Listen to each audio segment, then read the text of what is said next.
why are most of the Muslims terrorists? And especially after 9/11, after the 7th of July, the 7/7 London bombing, there was a common statement that all Muslims are not terrorists, but all terrorists are Muslims. What is the meaning of the word terrorist? Terrorist, by definition, means a person who causes terror. Whenever a robber sees a policeman, he's terrified.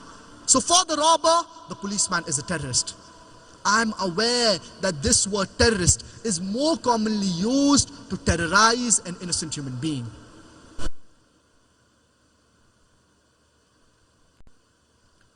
Many a times, two different labels are given to the same person for the same activity.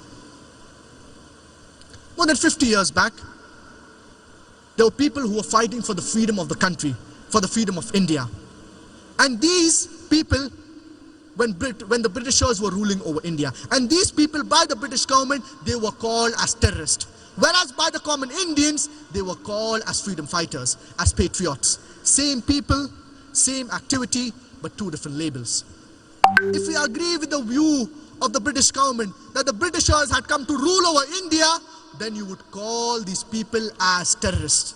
Whereas if you agree with the view of the common Indians that the Britishers had come to do trade, they had no right to rule over us, then you would call these people as freedom fighters, as patriots. Same people, same activity, but two different labels. So here we realize, depending upon how the media portrays certain things, the projection, it changes.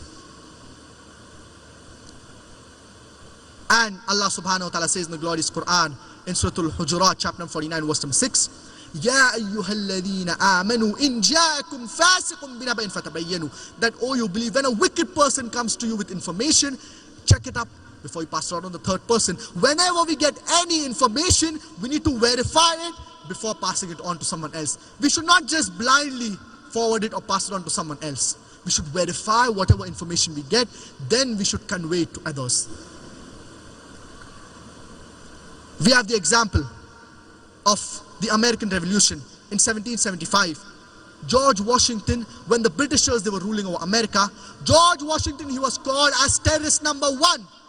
Later on, when America gets its freedom, George Washington, he's made the president of USA. Imagine terrorist number 1 becomes the president of USA. We have the example of Nelson Mandela, when South Africa was ruled by the white apartheid government. Nelson Mandela was imprisoned in Robben Island for more than 25 years. And Nelson Mandela, by the white apartheid government, was called as terrorist number 1.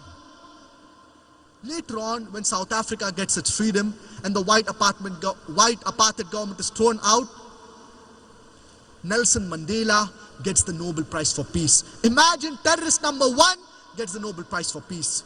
Not that he was bad, then he became good. For the same activity for which he was called as a terrorist, he gets the Nobel Prize for Peace. So here we realize the media, it is very powerful. Whatever label the media gives an individual, that label gets stuck to him. The media, it can convert black into white, day into night, hero into villain, villain into hero. We Muslims, we should use the media for conveying the message of Islam to the best of our capabilities.